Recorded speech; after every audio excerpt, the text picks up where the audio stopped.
تو وہ پکا ٹھکا مشرک ہو گیا، تو اس نے شرک کا ارتکاب کر لیا۔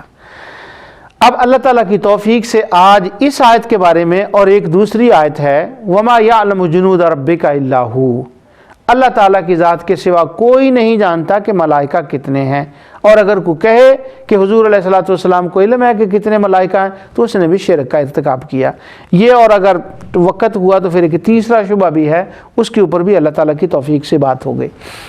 اب اس آیت کے بارے میں جو میں نے عرض کرنا ہے آپ کے سامنے، اس کا خلاصہ دو منٹوں میں میں ایک پہلے بتا دوں، اس کے بعد انشاءاللہ تفصیل کے ساتھ اس پر بات ہوگی۔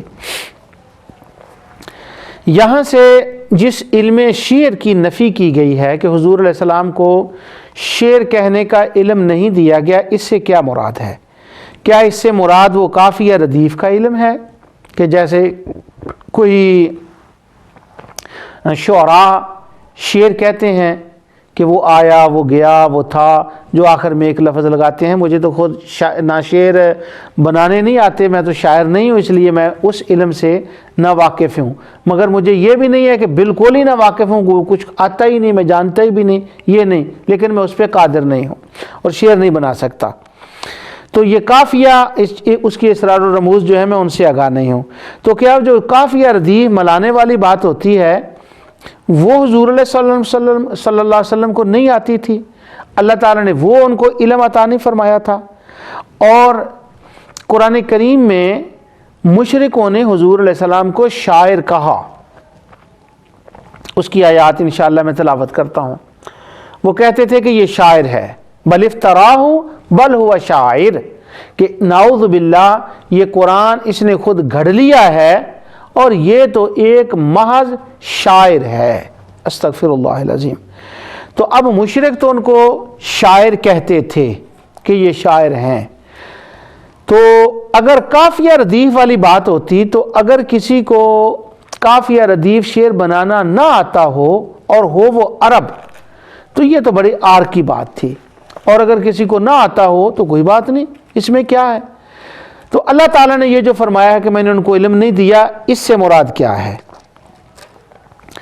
آگے جب وہ حضور کو شاعر کہتے تھے، بل ہوا شاعر انہوں نے کہا، تو ان کی مراد شاعر کہنے کی کیا تھی؟ کیا ان کا مراد مطلب یہ تھا کہ یہ اشعار کہتے ہیں، قافیے کہتے ہیں، غزلیں لکھتے ہیں، یہ ان کی مراد تھی یا کوئی اور بات تھی؟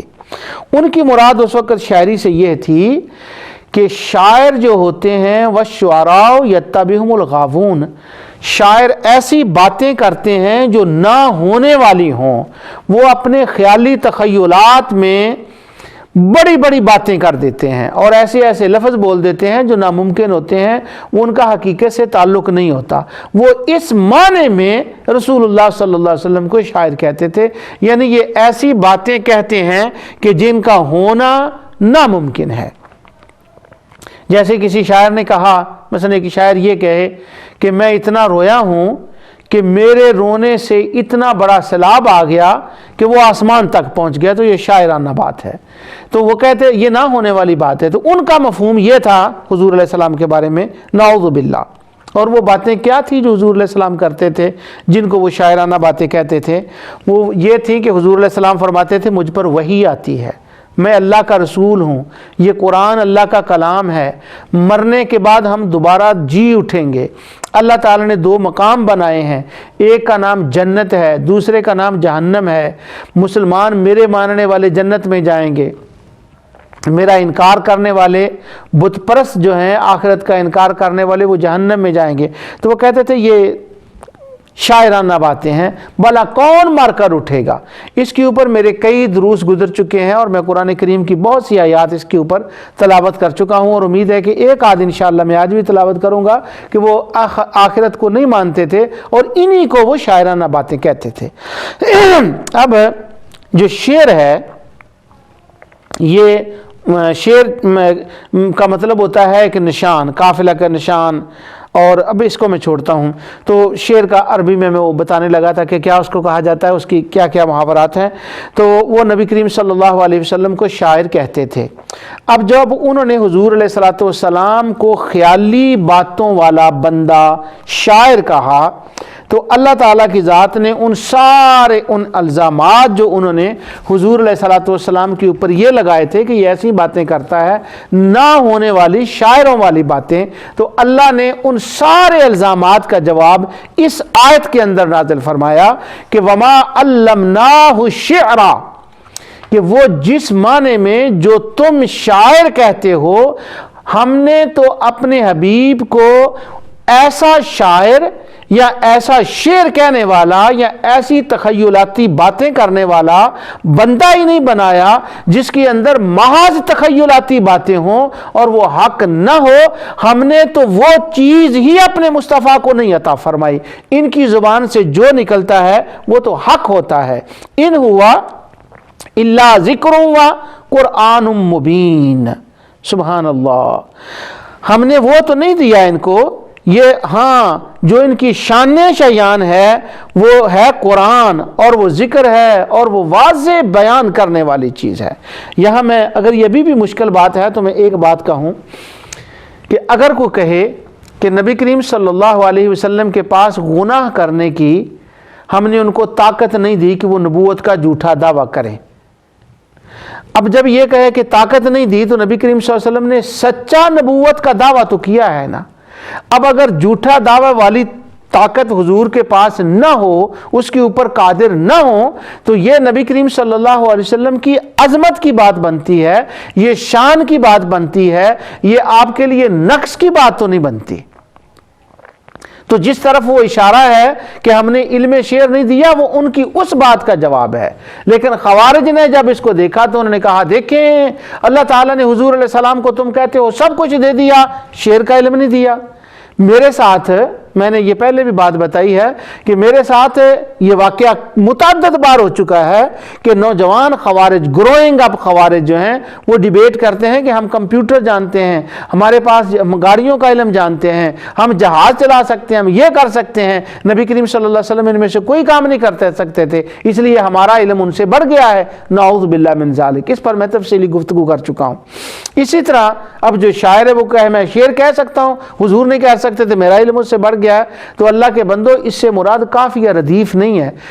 قرآن کریم کے اندر جو آخری جتنی صورتیں ہیں وہ شاعرانہ نہیں ہے، وہ شعر نہیں ہے، لیکن ان کے اندر ایک ترنم جو ہے اور ایک ردیف قسم کا جو انداز ہے وہ تو ان ساری صورتوں کے اندر ہے، اور رسول اللہ صلی اللہ علیہ وسلم ان کو بیان تو فرماتے تھے، تو علم تو پھر وہ آ گیا۔ ایک اس جہت کا علم نہیں خیالی والا، لیکن وہ علم تو آ گیا، تو شرک کہاں سے ہو گیا؟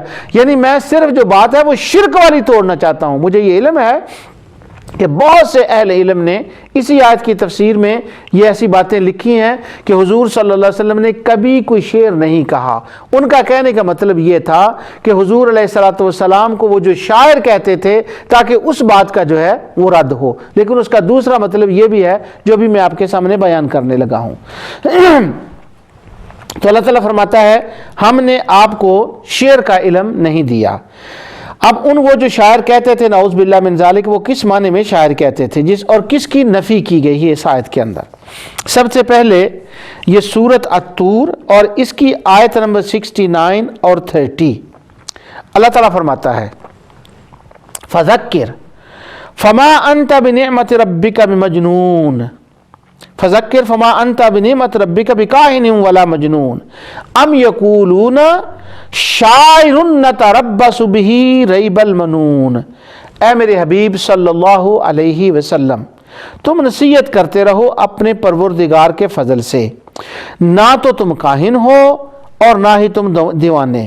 کیا کافر کہتے ہیں کہ یہ شاعر ہے اور ہم اس کے حق میں زمانے کے حوادث کا انتظار کر رہے ہیں؟ یعنی کافر یہ کہتے تھے کہ یہ شاعر ہیں۔ اور یہاں پر 3 چیزوں کا ذکر آیا ہے، کاہن ہونے کا تانا، مجنون ہونے کا تانا اور شاعر ہونے کا تانا۔ یہ 3 چیزوں ان کا تھا، اور تینوں کا اللہ تعالیٰ نے کاہن کا بھی رد فرمایا۔ اب کاہن وہ کہتے تھے جو غیب کی خبریں دے، اس کو وہ کاہن کہتے تھے۔ اب رسول اللہ صلی اللہ علیہ وسلم بھی غیب کی خبریں دیتے تھے، مگر سورسز میں فرق تھا، ان کی غیب کی خبریں اور تھیں، ان کی غیب کی خبریں اور تھیں۔ اسی طرح جو یہ شاعر کا معنی ہے وہ 2 معنی ہیں، ایک تو ہے صرف شعر کہنے والا، اور ایک دوسرا معنی ہے جس کا میں آگے بیان کر رہا ہوں، وہ اس سے دوسرے مراد ہے۔ تو یہاں پر اللہ تعالیٰ فرماتا ہے ام یقولون شاعر، یہ تم کو شاعر کہتے ہیں۔ سبحان اللہ ہے۔ دوسرا، اب اس کے بعد دوسری آیت شعراء کے بارے میں اللہ تعالیٰ سورۃ الشعراء کے اندر ارشاد فرماتا ہے، بالکل آخر میں 226 سے اور 224 سے 227 تک یہ ساری آیتیں چلتی ہیں۔ اللہ تعالیٰ فرماتا ہے کہ شاعر کون ہوتا ہے۔ پہلے تو اللہ تعالیٰ نے اس کا بیان فرمایا کہ وہ جو شاعر کہتے تھے حضور علیہ السلام کو، اللہ نے اس کا رد فرمایا کہ وہ شاعر نہیں ہے۔ اور شاعر کیا ہوتے ہیں؟ وَالشُّعَرَاءُ يَتَّبِعُهُمُ الْغَاوُونَ، اور شاعروں کی پیروی صرف گمراہ لوگ کرتے ہیں۔ أَلَمْ تَرَ أَنَّهُمْ فِي كُلِّ وَادٍ يَهِيمُونَ، اور کیا تم نے نہیں دیکھا وہ تو ہر وادی میں سر مارتے پھرتے ہیں۔ کون؟ شاعر۔ اور آگے اللہ تعالیٰ فرماتا ہے مَا لَا يَفْعَلُونَ وَأَنَّهُمْ يَقُولُونَ مَا لَا يَفْعَلُونَ، اور شاعر وہ ہیں جو وہ کہتے ہیں وہ کرتے نہیں۔ اب ذرا پورا جو ایک کانٹینٹس ہے اس کو ذرا دیکھیں۔ وہ کہتے تھے یہ شاعر ہیں، اللہ تعالیٰ نے ان شاعروں کا رد فرمایا کہ یہ شاعر نہیں ہے۔ کون سے شاعر؟ جو وادیوں میں بھٹکنے والے ہیں، جو خود کہتے ہیں وہ کرتے نہیں، بس وہ گمان کے پیچھے پھرتے ہیں۔ ہاں جو لوگ ایمان لائے، آگے وہ اس کا دوسرا بیان ہے۔ اب جو نبی کریم صلی اللہ علیہ وسلم سے جس علم شعر کی نفی کی گئی ہے، اس علم شعر سے مراد یہ علم شعر ہے جھوٹ بولنا، نہ ہونے والی باتیں کرنا، اور ایسی وادیوں میں بھٹکتے پھرنا، جو کہتے ہیں وہ کرنا نہیں، اور بس خیالی باتیں کر کے لوگوں کو الو بنا دینا۔ اللہ تعالیٰ فرماتا ہے کہ یہ جو گندا فن ہے، جس کا تصور یہ کافر آپ کو کہہ رہے ہیں، نعوذ باللہ نعوذ باللہ، اس کا فن ہم نے حضور علیہ الصلوۃ والسلام کو، اپنے حبیب کو عطا نہیں فرمایا۔ ہاں حضور علیہ الصلوۃ والسلام کو غزوہ تبوک کے موقع پر، اسی آیت کی تفسیر میں سب مفسرین نے لکھا ہے کہ اتفاقاً حضور علیہ الصلوۃ والسلام نے فرمایا ہے، وہ شعر پڑھا ہے آپ نے، اور شعر خود آپ کا اپنا شعر تھا، انا النبی لا کذب وانا ابن عبد المطلب، کہ اس میں کوئی جھوٹ نہیں، انا النبی لا کذب، اس میں کوئی جھوٹ نہیں کہ میں اللہ کا سچا نبی ہوں، اور یہ بھی بات سن لو کہ میں عبد المطلب کا بیٹا ہوں۔ اب یہ اتفاقیہ شعر بن گیا، اس پر کم و بیش سب کا اتفاق ہے، اور کئی اشعار اس قسم کے اور بھی آتے ہیں، اور کئی لوگوں کی حضور علیہ الصلوۃ والسلام نے شعر کہنے کی اصلاح بھی فرمائی۔ انہوں نے کوئی غلط جملہ کہا تو حضور علیہ الصلوۃ والسلام نے اس کی اصلاح بھی فرمائی۔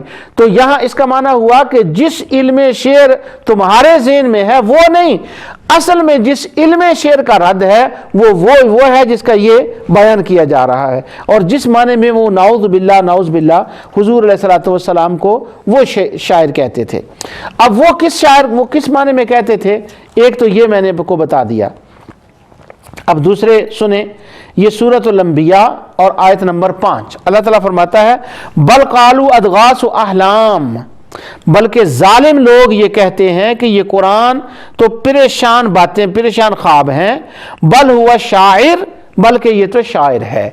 اب جو قرآن ہے اس کو وہ شعر کہتے تھے، اور جو نبی کریم صلی اللہ علیہ وسلم سے نفی کی گئی وہ اس قسم کی گئی۔ ہاں جو قرآن اللہ نے عطا فرمایا ہے اس کا اللہ تعالیٰ نے فرمایا ہم نے ان کو قرآن دیا، وہ جو غلط باتیں ہیں ان کی نفی کی گئی۔ لیکن یار لوگوں نے کیا کیا کہ اسی سے جو ہے نعوذ باللہ من ذالک حضور علیہ الصلوۃ والسلام کے علم ماننے کے اوپر وہ شرک کا معنی بتا دیا۔ شاعر کا معنی جھوٹ، جھوٹا کلام، حق و صداقت کے خلاف، یہ غلط باتیں جو ہیں ان کے علم کے بارے میں اللہ نے فرمایا کہ یہ میرے حبیب کی شان کے لائق ہی نہیں ہے، چیز ہے کہ وہ اس میں ایکسپرٹ ہو اور ایسی شاعری کے ذریعے لوگوں کو اپنے پیچھے لگائیں۔ یہ ایکسپرٹ ہونا تو دور کی بات ہے، ہم نے تو ایسے علم کو آپ کے قریب بھی نہیں آنے دیا۔ ہاں حق و صداقت والا علم عطا فرمایا۔ اب اگر ان باتوں کو جان لیں تو یہاں شرک کی تو کوئی بات ہی نہیں رہتی، شرک والا تو کوئی مسئلہ ہی نہیں رہتا۔ لیکن سبحان اللہ یار لوگوں نے یہاں سے بھی وہ بات منا لی۔ تو اللہ تعالیٰ فرماتا ہے سورۃ الفرقان آیت 4، 5 اور 6، وقال الذین کفروا ان ھذا الا افک افترا، اور کافر کہتے ہیں یہ قرآن من گھڑت باتیں ہیں جو اس نے خود بنا لی ہیں، چونکہ شاعر جو ہے وہ خود شعر بناتے ہیں، تو انہوں نے کہا اس نے قرآن جو ہے وہ خود گھڑ لیا ہے، خود بنا لیا ہے، اس معنی میں وہ شاعر کہہ رہے تھے۔ اور جس کا انکار اللہ تعالیٰ فرما رہا ہے کہ یہ خود قرآن بنانے والا، جھوٹ گڑھنے والا، یہ علم جو ہے یہ تو ہم نے اپنے حبیب کو عطا ہی نہیں فرمایا۔ اب کسی کے ذہن میں یہ بات بھی آ رہی ہوگی کہ اگر یہ علم حضور علیہ السلام کے پاس تھا نہیں تو علم کی کمی تو ہو گئی نا؟ نہیں، اس کی کمی نہیں، وہاں محاسن ہی محاسن تھے۔ اس کا جواب میں آگے جا کر دیتا ہوں اور انشاءاللہ تسلی ہو جائے گی۔ وقال الذین کفروا ان ھذا الا افک افترا، وہ کافر کہنے لگے یہ اس نے گڑھ لیا ہے۔ وَأَعَانَهُ عَلَيْهِ قَوْمٌ آخَرُونَ، ہاں اور لوگوں نے اس کی یہ مدد کی ہے۔ تو اللہ تعالیٰ فرماتا ہے فَقَدْ جَاءُوا ظُلْمًا وَزُورًا، یہ لوگ جو ہیں ایسی باتیں جو کرتے ہیں یہ ظالم ہیں، یہ جھوٹ پر اتر آئے ہیں۔ اور پھر یہ کہتے ہیں کہ وَقَالُوا أَسَاطِيرُ الْأَوَّلِينَ اكْتَتَبَهَا، یہ تو پہلے زمانے کے لوگوں کی کہانیاں ہیں۔ فَهِيَ تُمْلَىٰ عَلَيْهِ بُكْرَةً وَأَصِيلًا، جو جن کو اس نے لکھ رکھا ہے وہ صبح و شام ہم کو پڑھ پڑھ کر سنا رہا ہے۔ اب یہ وہ باتیں تھیں کہ یہ کہانیاں اور قصے اس معنی میں وہ حضور علیہ السلام کو شاعر کہتے تھے، اور اسی کا اللہ تعالیٰ نے رد فرمایا۔ اللہ تعالیٰ فرماتا ہے سورہ مومنون کے اندر کہ وَهُوَ الَّذِي يُحْيِي وَيُمِيتُ وَلَهُ اخْتِلَافُ اللَّيْلِ وَالنَّهَارِ بَلْ قَالُوا أَإِذَا مِتْنَا وَكُنَّا تُرَابًا وَعِظَامًا، یہ کہتے ہیں کہ مرنے کے بعد ہم دوبارہ اٹھیں گے۔ یہ سب کہانیاں ہیں۔ تو یہ وہ باتیں تھیں کہ جس کے اوپر انہوں نے حضور علیہ السلام کو شاعر کہا، نعوذ باللہ من ذالک۔ اور ان کا مقصد جو ردیف اور قافیہ والی شاعری نہیں تھا، یہ تو عرب کا بچہ بچہ اس کو تو جانتا تھا، اور جس معاشرے میں حضور علیہ السلام گرو اپ ہوئے اسی معاشرے میں تو سب جانتے تھے، حضور علیہ السلام کیوں نہ جانتے۔ ہاں آپ نے اشعار بہت ہی کم کہے، آپ نے اشعار نہیں فرمائے، اتفاقیہ چند کا مفسرین نے ذکر کیا اور بہت سے لوگوں نے تو اس کا ذکر بھی نہیں کیا۔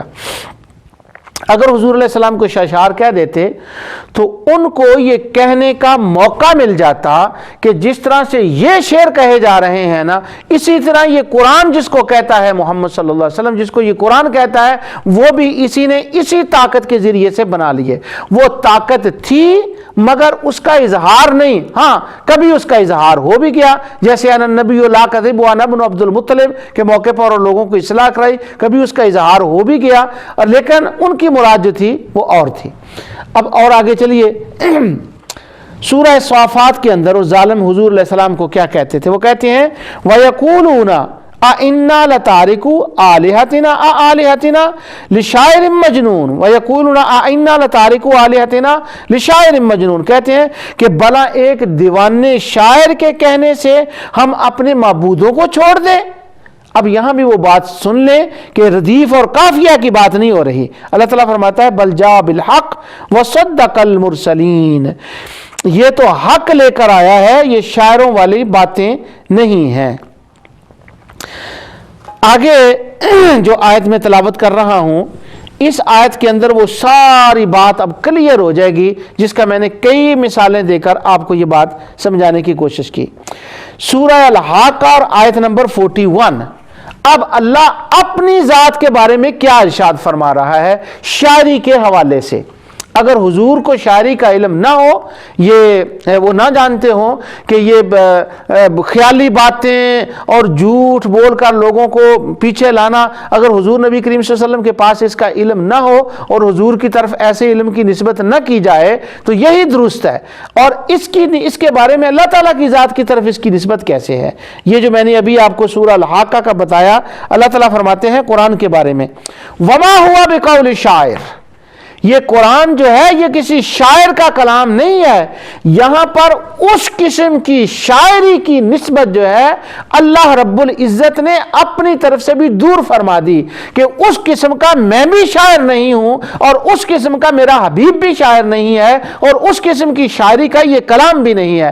وما ہوا بقول شاعر وما ہوا بقول شاعر قلیلا ما تؤمنون، مگر تم لوگ تو بہت ہی کم ایمان لاتے ہو۔ یہاں شان خداوندی میں کیا کوئی کمی آئی کہ اگر اللہ تعالیٰ اپنی ذات، وہ تو خالق شاعر ہے، وہ جو جھوٹ بولنے، جو پیچھے لگانے والی طاقتیں ہیں، وہ تو اللہ تعالیٰ تو ان کا خالق ہے، نعوذ باللہ۔ یہ میں نہیں کہہ رہا کہ اللہ تعالیٰ اس پہ، یہ میں کہہ رہا ہوں کہ اللہ تعالیٰ کے وہ پاس نہیں تھی یا اللہ وہ کر نہیں سکتا تھا۔ اس پر بھی ایک ڈیبیٹ ہے کہ کیا یہ جو بری چیزیں ہیں ان کی نسبت اللہ تعالیٰ کی طرف کی جائے تو کیا وہ اس کے اوپر قادر ہے یا نہیں؟ خدا جھوٹ بولنے کے اوپر قادر ہے یا نہیں؟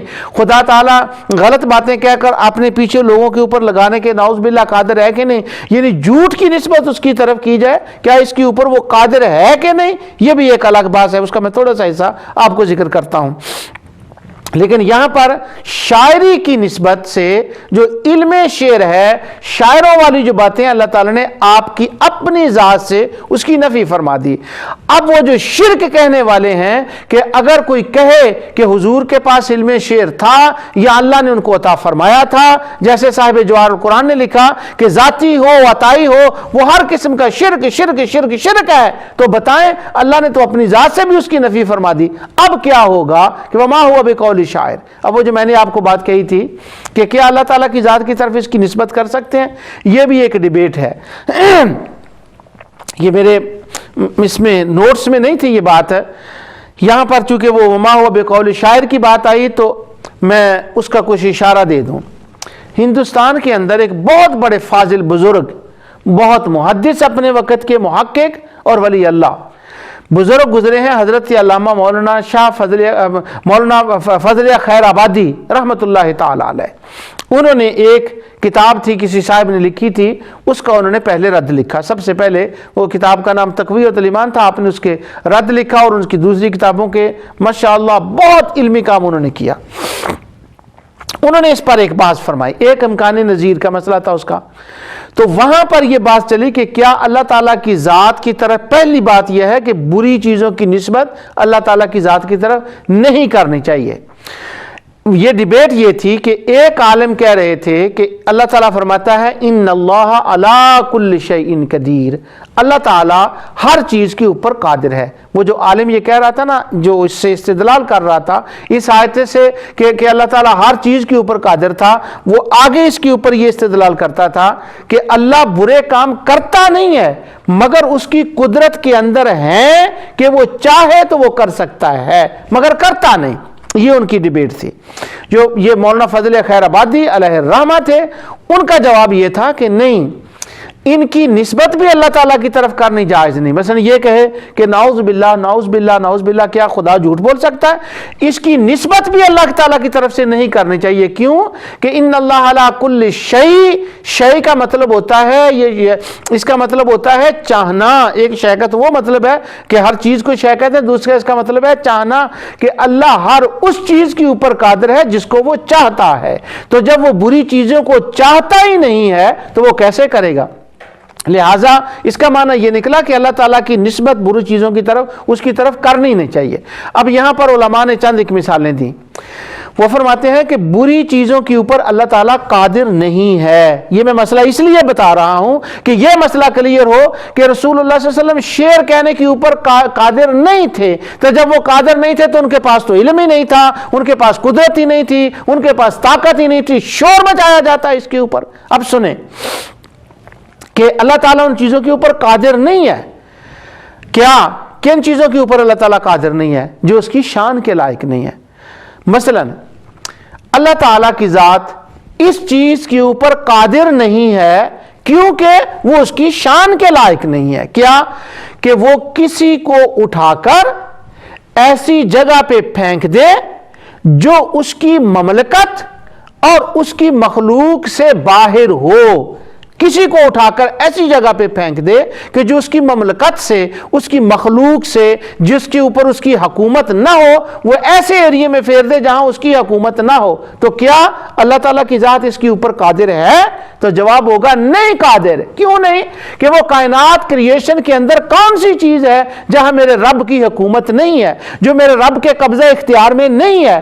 اب اٹھا کر اپنی مملکت سے باہر پھینکنا، کیا اس کے اوپر رب قادر ہے؟ نہیں۔ تو کیا اللہ کی قدرت میں کوئی فرق آیا؟ اللہ کی طاقت میں کوئی فرق آیا؟ بالکل نہیں آیا۔ دوسری مثال، چوری ہے ایک چیز، یہ برا فعل ہے۔ ہم چوری کرتے ہیں، جب چوری اس کو کہا جاتا ہے کسی دوسرے کے مال سے چوری کی جائے، نعوذ باللہ نعوذ باللہ نعوذ باللہ، نقل کفر، کفر نہ باشد، یہ سمجھانے کے لیے میں بات کر رہا ہوں۔ کیا وہ جو عالم خوارج عالم تھے وہ کہتے تھے اللہ تعالیٰ بری چیزوں کے اوپر قادر ہے مگر کرتا نہیں ہے، ہاں یہ اس کی شان کے لائق نہیں مگر قادر ہے۔ اب وہ جو مولانا فضل خیر آبادی رحمۃ اللہ علیہ تھے، سبحان اللہ، وہ فرمانے لگے کہ کیا اللہ تعالیٰ چوری کرنے کے اوپر قادر ہے؟ جواب ہوگا نہیں۔ کیوں نہیں؟ اس لیے کہ چوری کی جاتی ہے کسی دوسرے کے مال کی، تو جب دوسرے کے مال کی چوری کی جاتی ہے تو اور کون ہے کہ کسی دوسرے کا مال ہو اور خدا اس سے نعوذ باللہ چوری کرے؟ تو معنی یہ نکلے گا کہ خدا چوری کرنے کے اوپر قادر نہیں ہے، لہذا کیوں؟ یہ اس کی شان کے لائق نہیں ہے۔ تو ان اللہ علی کل شیء قدیر کا یہ معنی نہیں ہے کہ اللہ تعالیٰ ہر چیز بری چیزوں کے اوپر بھی قادر ہے، نہیں، وہ صرف انہی چیزوں کے اوپر قادر ہے جن کو وہ چاہتا ہے، تو جن کو وہ چاہتا نہیں ہے ان کے اوپر اس کی قدرت نہیں ہے۔ نعوذ باللہ من ذالک، یہ اللہ تعالیٰ کی شان کا معاملہ ہے۔ میں پھر اس کو کہہ دوں، میں کروڑ بار اس بات سے توبہ کرتا ہوں، میں یہ نہیں کہہ رہا کہ اس میں اللہ تعالیٰ کا نقص آتا ہے اور وہ قادر نہیں ہے۔ کیوں میں یہ بار بار کہہ رہا ہوں کہ یہ اس کی شان کے لائق نہیں ہے، یہ بات میں کسی جگہ پر لانا چاہتا ہوں، اس لیے میں اس کی مختلف مثالیں دے رہا ہوں۔ اب تیسری مثال سنیں، کیا اللہ تعالیٰ اس چیز پر قادر ہے کہ وہ اپنی اولاد پیدا کر لے؟ کیا اللہ تعالیٰ اس چیز پر قادر ہے کہ وہ کسی سے شادی کر لے؟ کیا اللہ تعالیٰ اس چیز پر قادر ہے کہ وہ اپنے ماں باپ کو پیدا کر لے؟ نعوذ باللہ نعوذ باللہ نعوذ باللہ من ذالک۔ تو ان تمام چیزوں کے اوپر قادر نہیں ہے۔ اسی طرح جھوٹ بول کر کسی کو اپنے پیچھے لانا، تخیلاتی باتیں کر کر کسی کے اپنے پیچھے لانا، کیا اللہ تعالیٰ کی ذات اس چیز کے اوپر قادر ہے؟ یہ اس کی شان کے خلاف ہیں۔ مگر اللہ اگر کسی کو اپنا بیٹا نہ بنا سکے تو اللہ کی قدرت میں فرق نہیں آتا، اللہ کے علم میں فرق نہیں آتا۔ اگر اللہ تعالیٰ اپنی مملکت سے اٹھا کر باہر کسی کو نہ پھینکے، نہ اس کی علم میں فرق آتا ہے نہ اس کی قدرت میں فرق آتا ہے۔ اسی طرح اگر جس تخیلاتی شعروں کی وہ باتیں کر رہے تھے جس معنی میں رسول اللہ صلی اللہ علیہ وسلم کو وہ شاعر کہہ رہے تھے، اللہ تعالیٰ نے اس کا رد فرمایا کہ وما علمناہ الشعر وما ينبغي له، ہم نے وہ علم شعر ان کو عطا ہی نہیں فرمایا کیونکہ وہ ان کی شان کے لائق نہیں۔ جیسے خدا اپنا بیٹا بنائے یہ اس کی شان کے لائق نہیں، مصطفیٰ جھوٹی شاعری کر کے لوگوں کو اپنے پاس بلائیں یہ ان کی شان کے لائق نہیں، وما ينبغي له، یہ ان کی شان کے لائق نہیں۔ اگر قدرت خداوندی میں فرق نہیں آتا تو عظمت مصطفیٰ میں بھی اس میں فرق نہیں آتا، کیونکہ وہ دونوں کی شان کے لائق نہیں ہے۔ اور یہ سورہ الحاقہ کی میں نے آیت پڑھی ہے، اس کو پھر میں دوبارہ تلاوت کرتا ہوں، اور پھر سورہ یاسین کی دیکھیے، اور صاحب جواہر القرآن اور دیگر خوارج علماء جو ہیں اس کے اوپر کہتے ہیں کہ یہ تو یہ ہو گیا، حضور کے علم چلا گیا، جو اس کو مان لے وہ شرک کر گیا۔ دیکھیں پھر اس کے اندر اللہ تعالیٰ فرماتا ہے وما ہوا بقول شاعر، یہ کلام شاعر نہیں ہے ان کی جسم کے شاعروں کا۔ اب جب اللہ تعالیٰ کی ذات نے حضور علیہ الصلوۃ والسلام کی ذات سے یہ بات دور فرما دی کہ چونکہ وما علمناہ الشعر، اس قسم کا علم نہ ان کو دیا ہے نہ وہ میری شان کے لائق ہے، میں نے تو اپنے حبیب کو صرف وہ دیا ہے جو میری شان کے لائق ہے، اور جو میری شان میری حساب سے میری شان کے لائق ہے، اس میں سے جو حصہ میرے حبیب کی شان کے لائق ہے ان کو میں نے عطا فرما دیا۔ ان ہوا الا ذکر و قرآن مبین۔ اچھا، اب یہاں تک یہ جو شاعری والا مسئلہ تھا یہ اس شبہ کا جواب میں نے دے دیا اللہ تعالیٰ کی توفیق سے۔ اب دوسرا، جیسے میں نے بگننگ میں عرض کیا تھا کہ اس میں وہ چھوٹے چھوٹے کئی جو شبہات ہیں ان کا تذکرہ آئے گا، تو ابھی ایک میرے نوٹس میں یہ دوسری بات بھی آ گئی تھی۔ انشاءاللہ اگلی نشست میں بھی میں چھوٹے چھوٹے جو شبہات ہیں، یعنی شبہ کے اندر، ازالہ شبہات کے اندر، پہلے تو یہ تھا پچھلے دروس میں کہ ایک بڑا شبہ اور اس کی تفصیلی جواب، اب وہ چھوٹے چھوٹے جو کہ شبہ ہیں تو وہ ایک شبہ ایک درس میں نہیں، 2 3 4 شبہ جو ہیں وہ 2 3 نشستوں میں آئیں گے۔ تو شرک فی العلم کا انشاءاللہ وہ کمپلیٹ ہوگا، اس کے بعد اگلا مسئلہ جو ہے وہ میں اللہ تعالیٰ کی توفیق سے شروع کروں گا۔ دوسرا مسئلہ یہ ہے کہ کیا نبی کریم صلی اللہ علیہ وسلم کو انبیاء کے بارے میں پتا تھا کہ انبیاء کتنے ہیں؟ کیا حضور علیہ السلام سارے نبیوں کو جانتے تھے؟ کیا حضور علیہ السلام سب انبیاء سے آگاہ تھے، واقف تھے؟ ہم کہتے ہیں ہاں الحمدللہ حضور سارے انبیاء سے واقف تھے۔ لیکن خوارج کا یہ کلیم ہے کہ جو یہ کہے کہ حضور علیہ السلام سب انبیاء کو جانتے تھے، وہ سارے انبیاء سے واقف سے، وہ شرک کا ارتکاب کرتا ہے، وہ پکا ٹھکا مشرک ہے، اس کا اسلام سے کوئی تعلق نہیں۔ کیوں نہیں؟ اب وہ قرآن کی یہ دلیل اپنی فیور میں پیش کرتے ہیں۔ اللہ تعالیٰ ارشاد فرماتا ہے وَرُسُلًا، یہ سورہ النساء کی آیت نمبر 164 ہے۔ اللہ تعالیٰ فرماتا ہے وَرُسُلًا قَدْ قَصَصْنَاهُمْ عَلَيْكَ مِنْ قَبْلِ وَرُسُلًا لَمْ نَقْصُصْهُمْ عَلَيْكَ وَكَلَّمَ اللَّهُ مُوسَىٰ تَكْلِيمًا، اور بہت سے پیغمبر ہیں جن کے حالات ہم نے آپ کو بیان کر دیے۔ وَرُسُلًا لَمْ نَقْصُصْهُمْ عَلَيْكَ، اور کچھ پیغمبر وہ ہیں جن کے حالات ہم نے تمہیں نہیں بتائے۔ وَكَلَّمَ اللَّهُ مُوسَىٰ تَكْلِيمًا، اور حضرت موسیٰ علیہ السلام تو وہ نبی ہیں کہ انہوں نے اللہ تعالیٰ سے باتیں کی۔ ایک آیت۔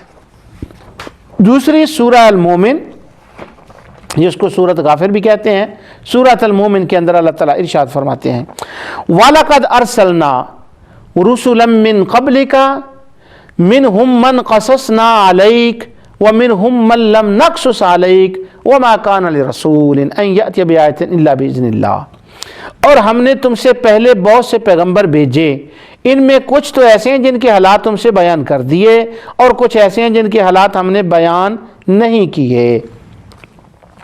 یہ دو آیتیں سورۃ النساء کی اور المومن کی، ان کی تلاوت کر کے دو باتیں ان سے نکالی جاتی ہیں۔ ایک تو یہ بتایا جاتا ہے کہ حضور علیہ السلام کو سب نبیوں کا علم نہیں تھا، جب ان کو نہیں علم تھا۔ دوسرا اس سے یہ نکالا جاتا ہے کہ اگر کوئی کہے کہ سب نبیوں کا علم تھا تو اس کا معنی یہ نکلا کہ اس نے شرک کر لیا۔ میرا نام عبد المجید ہے، مجھ سے اگر کوئی پوچھے کہ کیا حضور علیہ السلام کو سارے نبیوں کا علم تھا، تو میں عرض کروں گا ہاں الحمدللہ حضور علیہ السلام کو سارے انبیاء کا علم تھا۔ تو ان کے حساب سے، ان اہل علم کے حساب سے میں نے شرک کا ارتکاب کر لیا۔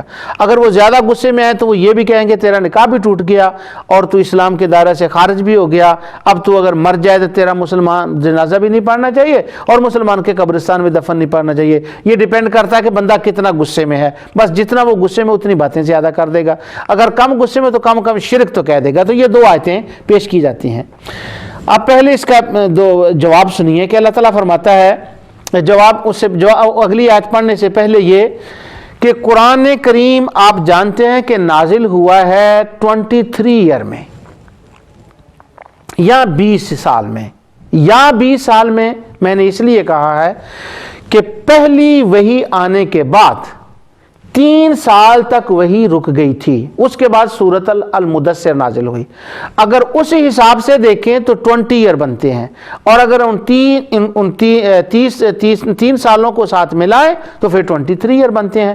تو اس لیے مشہور جو کہا جاتا ہے وہ 23 ایئر ہے۔ تو 23 ایئر میں قرآن نازل ہوا، اور وہ آہستہ آہستہ تھوڑا کر کے نازل ہوا۔ اس نازل ہونے کے وقت قرآن کی جو ترتیب اور جو تھی اس کے مطابق اللہ تعالیٰ نے یہ بیان فرمایا۔ اب اس کے بعد کیا قرآن ان 2 آیتوں کے بعد نازل ہونا بند ہو گیا اور کوئی قرآن کی آیتیں نہیں آئیں؟ آگے سنیے، اللہ رب العزت ارشاد فرماتا ہے وَكُلًّا نَقُصُّ عَلَيْكَ مِنْ أَنْبَاءِ الرُّسُلِ مَا نُثَبِّتُ بِهِ فُؤَادَكَ وَجَاءَكَ فِي هَٰذِهِ الْحَقُّ وَمَوْعِظَةٌ وَذِكْرَىٰ لِلْمُؤْمِنِينَ۔ سبحان اللہ، سورہ ہود آیت 120۔ اللہ تعالیٰ فرماتا ہے اے محمد، اے میرے پیارے حبیب صلی اللہ علیہ وسلم، اور پیغمبروں کے وہ سب حالات جو ہم تم سے بیان کرتے ہیں، وَكُلًّا نَقُصُّ عَلَيْكَ، یہاں کل کا لفظ آ گیا کہ سب حالات پیغمبروں کے ہم آپ کے سامنے بیان کرتے ہیں۔ قرآن آگے ہے کہ قرآن ایک مرتبہ نازل نہیں ہوا، یہ آہستہ آہستہ نازل ہوا۔ کیوں؟ کہ تیرا دل جو ہے وہ ثابت ہو جائے، ثابت قدم ہو جائے۔ یہاں ایک لطیف بات ہے کہ رسول اللہ صلی اللہ علیہ وسلم کے اوپر، یہ قرآن شریف میں کئی مقام پر آیا ہے کہ اللہ تعالیٰ نے حضور علیہ السلام کے اوپر قرآن نازل کیا آہستہ آہستہ، تاکہ ان کا دل جو ہے كَذَلِكَ لِنُثَبِّتَ بِهِ فُؤَادَكَ، تاکہ تیرا فؤاد جو ہے دل کے اندر کا دل وہ مضبوط ہو جائے۔ تو وہ کیوں؟ اس لیے کہ ایک دن وہ آنے والا تھا کہ انہی دل کی آنکھوں سے پہلے رب کا دیدار ہونے والا تھا، اس لیے اس دل کو مضبوط کیا جا رہا تھا۔ اس کے بعد صحابہ کرام کی روایات کے مطابق جہری آنکھوں سے ہونے والا تھا، وہ دوسری بات ہے، ان کو کس طرح سے مضبوط کیا گیا۔ تو یہاں یہ فرمایا گیا کہ ہم نے سب رسولوں کے قصے جو ہیں وہ آپ کو بیان کر دیے۔ اس کے بعد دوسری آیت سنیں، اللہ تعالیٰ فرماتا ہے، یہ سورہ طٰہٰ میں ہے، كَذَلِكَ نَقُصُّ عَلَيْكَ مِنْ أَنْبَاءِ الرُّسُلِ مَا قَدْ سَبَقَ وَقَدْ آتَيْنَاكَ مِنْ لَدُنَّا ذِكْرًا۔ اس طرح پر تم سے وہ حالات بیان کرتے ہیں جو گزر چکے ہیں۔ تو یہاں پر بھی اس سے اشارہ ملتا ہے کہ نبی کریم صلی اللہ علیہ وسلم کو اللہ تعالیٰ نے انبیاء کے حالات بیان فرما دیے۔ اب تیسری آیت اس کے اوپر نص جو سب سے بڑی واضح اور سب ناظرین کم و بیش اس قرآن کی آیت کو جانتے ہیں، وہ آیت سنیے۔ اللہ تعالیٰ فرماتا ہے، سبحان الذی اسری بعبدہ لیلا من المسجد الحرام الی المسجد الاقصی۔ پاک ہے وہ ذات جو اپنے بندے کو لے گی مسجد حرام سے مسجد اقصی تک۔ اور اللہ تعالیٰ فرماتا ہے وہ مسجد حرام جس کے ارد گرد ہم نے برکتیں رکھیں۔ آگے اللہ تعالیٰ فرماتا ہے لِنُرِيَهُ مِنْ آیاتنا، تاکہ ہم اپنے حبیب کو اپنی نشانیاں دکھلائیں۔ اب یہاں جو آیاتنا لفظ آیا ہے نا، تو آیت کا قرآن میں ایک معنی تو نشان بھی ہوتا ہے جو ہم سب کو پتا ہے، علامت بھی ہوتا ہے آیت کا معنی، لیکن آیت کے کئی معنی ہیں، میں اس بات میں نہیں جاتا، صرف اس حوالے سے میں بات کرتا ہوں کہ آیت کس کو کہتے ہیں۔ تو قرآن میں اللہ تعالیٰ نے فرمایا وَجَعَلْنَا ابْنَ مَرْيَمَ وَأُمَّهُ آیَةً، ہم نے مریم کو اور اس کے بیٹے حضرت عیسیٰ کو آیا بنایا۔ یہ میں صرف اہل علم کے لیے اشارہ دے رہا ہوں، اس طرح سے لفظ آیا قرآن میں دیکھ لیں تو انبیاء علیہم السلام کو قرآن میں آیا کہا گیا ہے۔ اور سورہ انفال کی دوسری آیت میں اللہ تعالیٰ نے فرمایا ہے کہ جب ان کے سامنے اللہ تعالیٰ کا ذکر کیا جاتا ہے تو وہ ان کا ذکر کیا ہوتا ہے، وَإِذَا تُلِيَتْ عَلَيْهِمْ آيَاتُهُ زَادَتْهُمْ إِيمَانًا، جب ان کے سامنے اللہ کی آیتوں کی تلاوت تلاوت کی جاتی ہے تو ان کا ایمان بڑھ جاتا ہے۔ اور وَجَعَلْنَا ابْنَهُ مَرْيَمَ وَأُمَّهُ آیَةً، اور ادھر آیا ام حسبت ان اصحاب الکہف والرقیم كانوا من آیاتنا عجبا، اصحاب کہف ہماری آیتوں میں سے ایک آیت تھے، یعنی اولیاء کو آیت کہا، حضرت مریم کو آیت کہا، انبیاء کو آیت کہا۔ میں وہ ساری آیات تلاوت نہیں کر سکتا، صرف میں یہ بیان کرنا چاہتا ہوں کہ معراج کی رات اللہ تعالیٰ نے حضور کو جو اپنی آیات دکھلائی ہیں، ان آیات میں تمام انبیاء جب مسجد اقصی میں جمع ہوئے تو وہ بھی ساری اللہ کی آیتیں تھیں۔ تو اللہ نے فرمایا لِنُرِيَهُ مِنْ آیاتنا، میں نے وہ تمام آیتیں اپنے مصطفیٰ کو دکھا دی ہیں۔ تو معلوم یہ ہوا کہ حضور علیہ السلام کو اللہ تعالیٰ نے تمام انبیاء علیہ السلام ہیں، ان کا اللہ تعالیٰ نے علم جو حضور علیہ السلام کو عطا فرمایا، حضور علیہ السلام نے ان کو دیکھا۔ اس کے بعد ایک اور بات کہی جاتی ہے، یہ تیسرا شبہ کہہ لیں،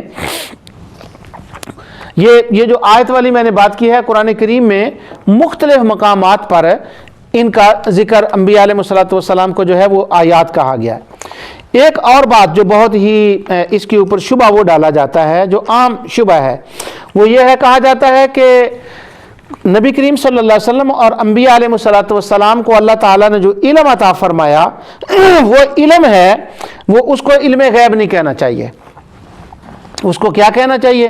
وہ کہتے ہیں اس کو کہنا چاہیے نبع الغیب، کہ حضور اللہ تعالیٰ نے انبیاء علیہ السلام کو نبع الغیب، نبع کا معنی ہوتا ہے خبر دی ہے، علم نہیں دیا۔ یہ ایک تیسرا سوال ہے۔ اس سے پہلے کہ میں اس بات کو کلیئر کروں، یہ بات سمجھ لیں کہ نبع اس کا معنی ہے خبر اور علم کا معنی ہے جاننا۔ جب کسی کو خبر ملتی ہے تو کیا وہ جانتا نہیں ہے؟ یعنی نبع کا بھی وہی مطلب ہے اور علم کا بھی وہی مطلب ہے، تلک من انباء الغیب، غیب کی خبریں، اور ادھر عالم الغیب فلا یظہر علی غیبہ احدا الا من ارتضی من رسول، عالم الغیب یہاں علم غیب ہے اور اس کا اظہار مرتضی رسول کے اوپر وہ بھی علم غیب ہے. علم غیب اور نبأ الغیب اس کے اندر کوئی فرق نہیں، لیکن وہ کہتے ہیں نہیں، اس کو علم غیب کہنا ہی نہیں چاہیے، کیونکہ جو نبی کو ملتا ہے وہ صرف نبأ ہی ہوتا ہے، وہ اللہ تعالیٰ کی طرف سے خبر ہی ہوتی ہے. تو جب خبر مل گئی تو نبی کو علم تو پھر بھی ہو گیا.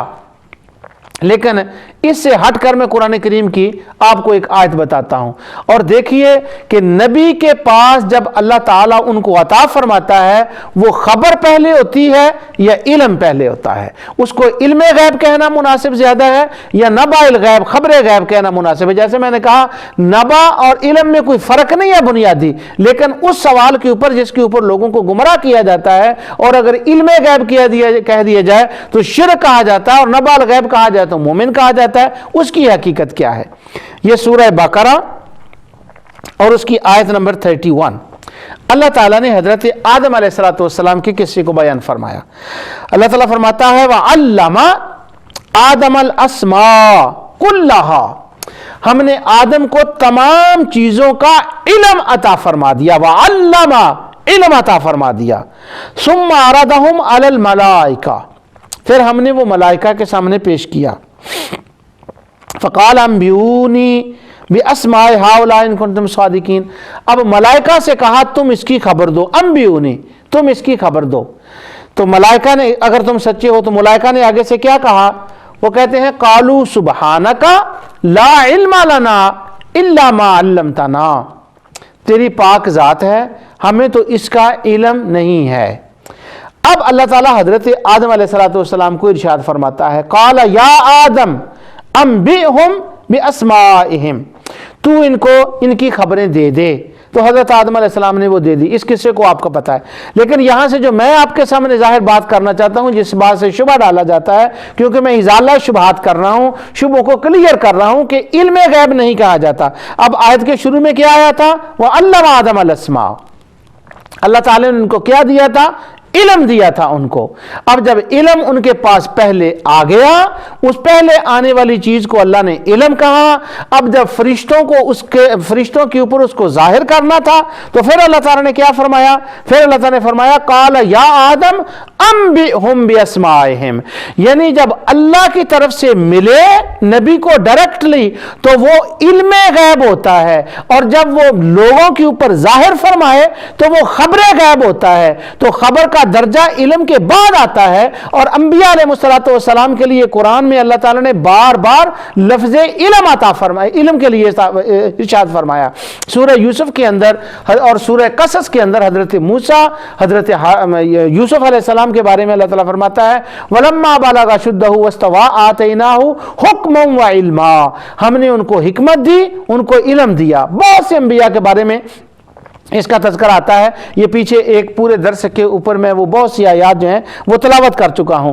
تو ناظرین سے گزارش ہے کہ اس مقام کو یاد رکھیں کہ اللہ کی طرف سے جو پہلے ملتا ہے وہ نبیوں کو علم ملتا ہے، اور اس کے بعد جو نبی ظاہر فرماتے ہیں وہ خبر ہوتی ہے، کیونکہ وہ علامہ پہلے آیا ہے، اور اس کے بعد فقال انبئونی اس کے بعد آیا قال یا آدم انبئہم جو ہے وہ اس کے بعد آیا ہے.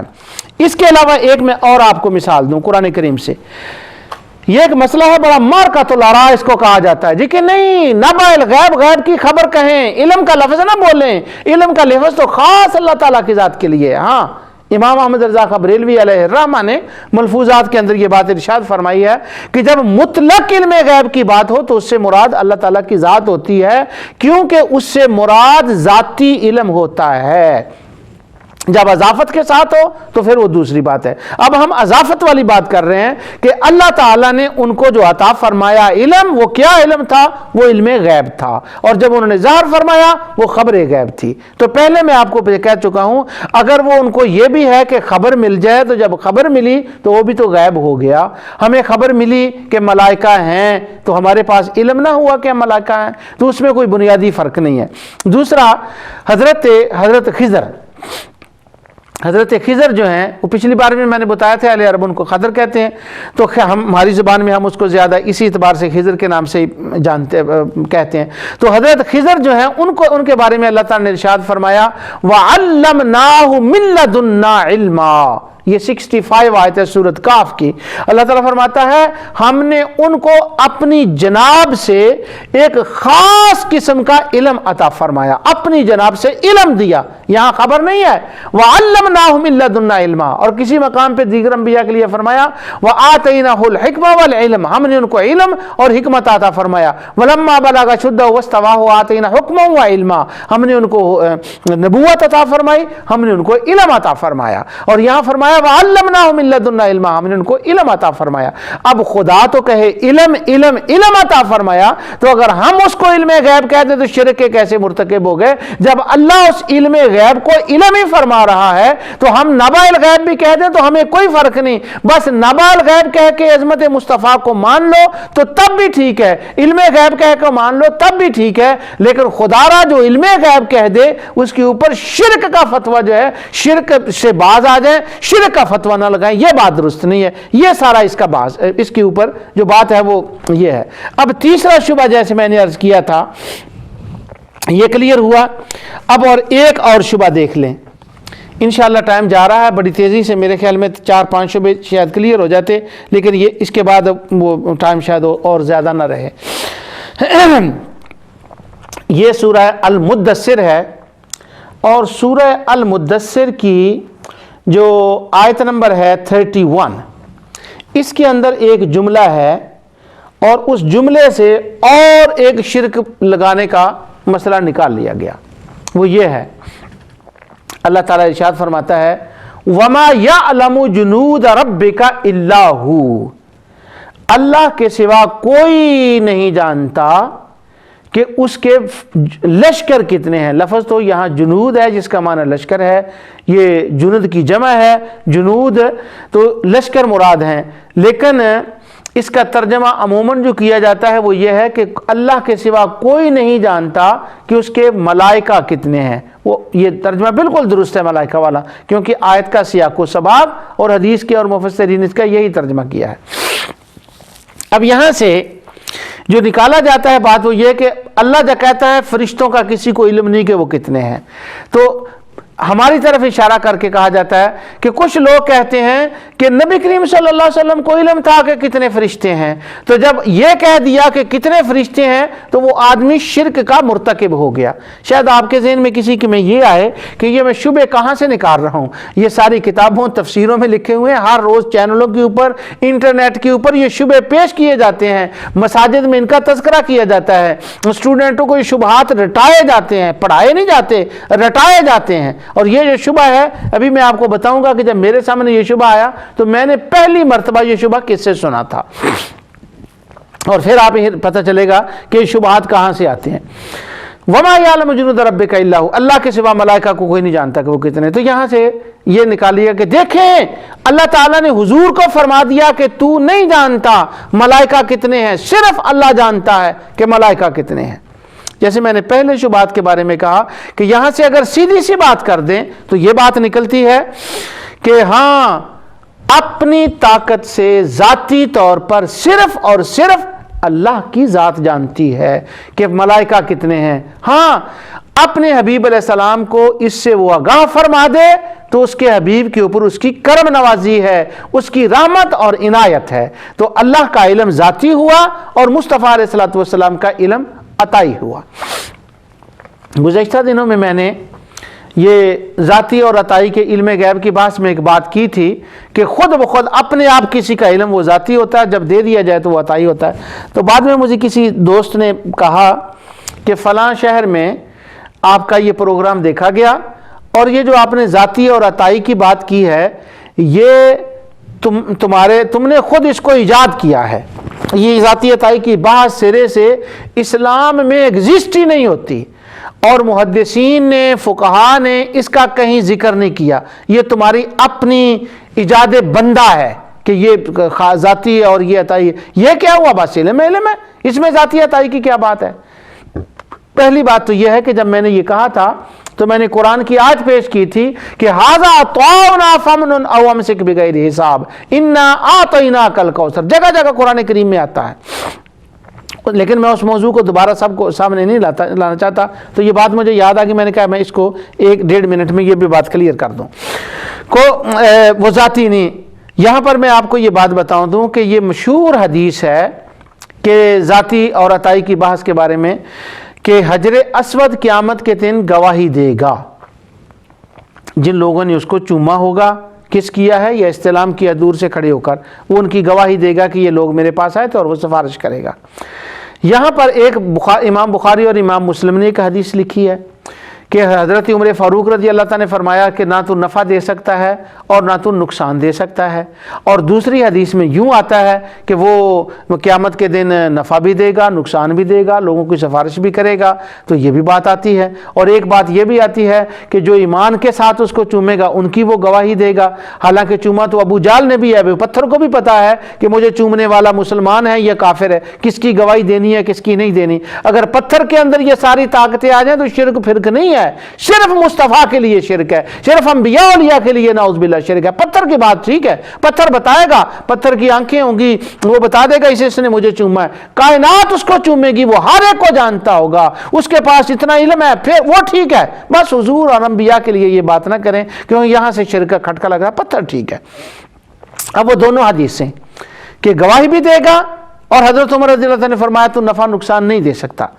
اس کے اوپر علامہ ابن حجر اسقلانی نے اسی حدیث کی شرح میں، اور امام عینی اور قاضی الشوکانی نے جو کچھ لکھا ہے اس کا سارا خلاصہ یہ ہے. وہ فرماتے ہیں کہ جب حضرت عمر رضی اللہ تعالیٰ عنہ نے کہا تھا نا، فرمایا تھا نہ تو نفع دے سکتا ہے نہ نقصان دے سکتا ہے، امیر المومنین حضرت عمر فاروق رضی اللہ تعالیٰ کے فرمانے کا معنی یہ تھا کہ تو ذاتی طور پر نہ نفع دے سکتا ہے نہ نقصان دے سکتا ہے. ہاں، رب کی جب تجھ پہ عطا ہوگی تو اس عطا سے تو لوگوں کو پہچانے گا بھی، نفع بھی دے گا، جن کی سفارش نہ کی ان کو نقصان بھی ہوگا. تو اگر ذاتی عطائی کی بحث حجر اسود میں ماننی عین ایمان ہے تو ذاتی اور عطائی کی بات مصطفیٰ اور اولیاء میں ماننی ذاتی اور عطائی کی یہ کفر اور شرک کیسے ہو گیا؟ تو وما یعلم جنود ربک الا ہو، یعنی کوئی ملائکہ کو نہیں جانتا ذاتی طور پر مگر اللہ جب عطا فرما دے. اب اس سے یہ نکالا گیا کہ اللہ تعالیٰ نے حضور کو فرمایا کہ تو نہیں جانتا. اللہ اکبر.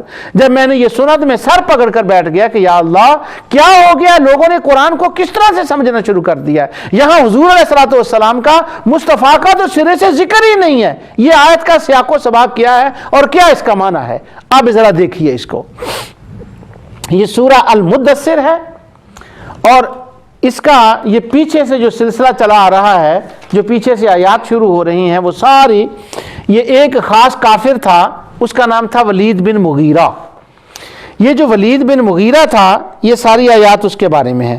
تو اس ظالم نے کیا کہا، اس نے نعوذ باللہ من ذالک کہنے لگا ان ھذا الا قول البشر، کہ یہ جو قرآن ہے یہ تو ایک بشر کا کلام ہے. پیچھے اللہ تعالیٰ نے اس کے بارے میں پورا بڑی تفصیل سے بتایا کہ اس کے پاس بیٹے ہیں اور وہ ہمہ وقت اس کے رہتے ہیں، اس کے پاس مال کثیر ہے اور وہ اس پہ اکڑا ہوا ہے، اور ساری باتیں آئیں گی اس کے بارے میں آ رہی ہیں، وہ میں چھوڑ رہا ہوں اس کا.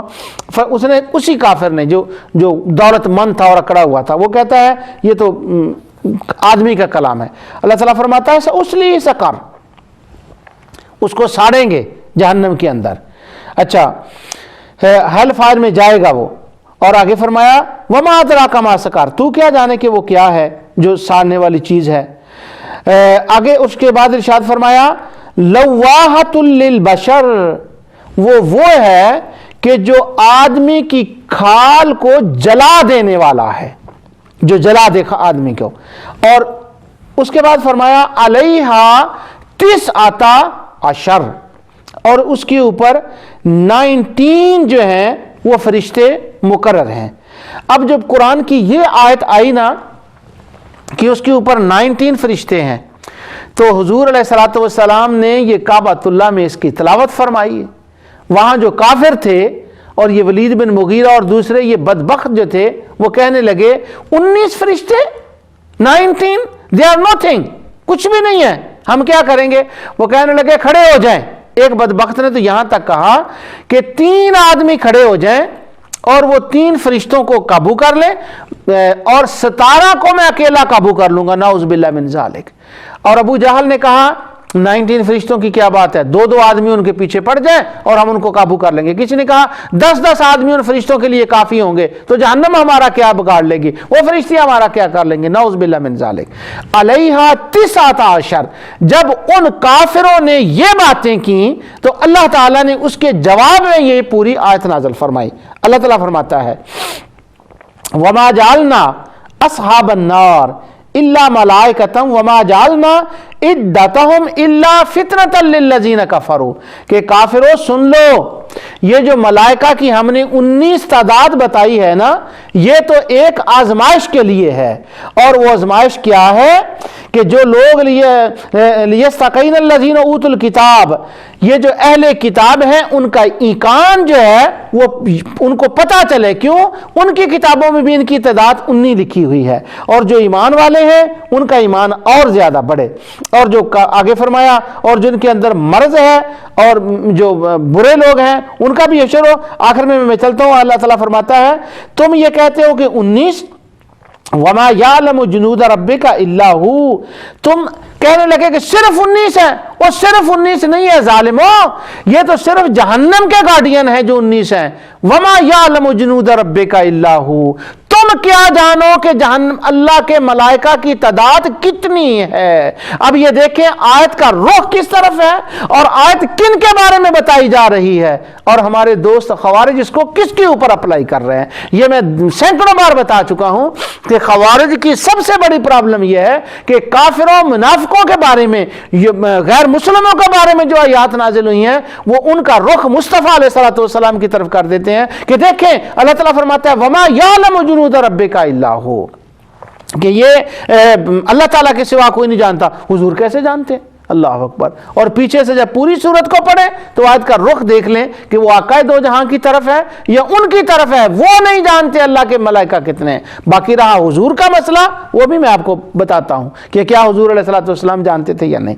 یہاں پر ان آیات کو جب میں پڑھ رہا تھا تو میں سوچ رہا تھا یہ بات میں ضرور ناظرین کو بتاؤں کہ اس میں اللہ تعالیٰ نے فرمایا ہے کہ لواحۃ للبشر، اس میں 2 باتیں تھیں جو میں آپ سے شیئر کرنا چاہتا تھا۔ ایک تو یہ کہ وہ لواحۃ للبشر، یہاں بشر کا معنی کیا ہے؟ تو جب آیت ہمارے بعد اہل علم تلاوت کرتے ہیں نا قل انما انا بشر مثلکم، تو وہ اس کا ترجمہ کرتے ہیں آپ فرما دیجئے انما انا بشر مثلکم، میں ظاہر میں تم جیسا بشر ہوں۔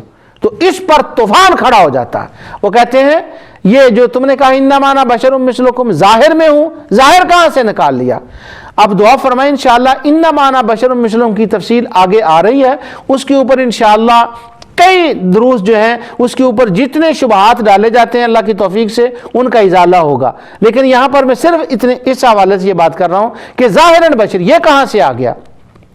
وہ یہاں سے آ گیا کہ اصل بشر جو ہے وہ اس سکن کو ہی کہا جاتا ہے جو اس کی ظاہر ہے۔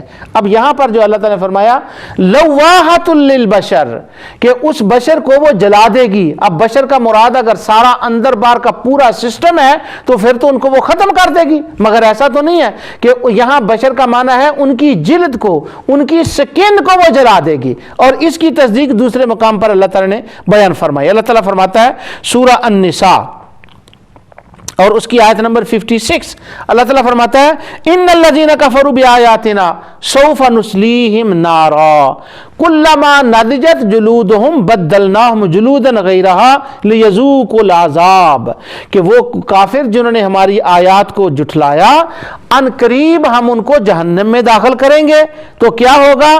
کلما نضجت جلودہم بدلناہم جلودا غیرہا لیذوقوا العذاب، جب ان کی باہر والی یہ سکین، یہ جلد جل جائے گی تو جب بھی وہ جلد جلے گی تو ہم اس کے اوپر ایک اور جلد ڈال دیں گے تاکہ وہ اور جو ہے عذاب چکھیں۔ یعنی یہ ظاہر کی جو جلد ہے اس کی یہ کھال جو ہے یہ جلتی جائے گی اور اس کے اوپر دوبارہ اس کو بنایا جائے گا، پھر وہ جلتی جائے گی، پھر اس کو بنایا جائے گا۔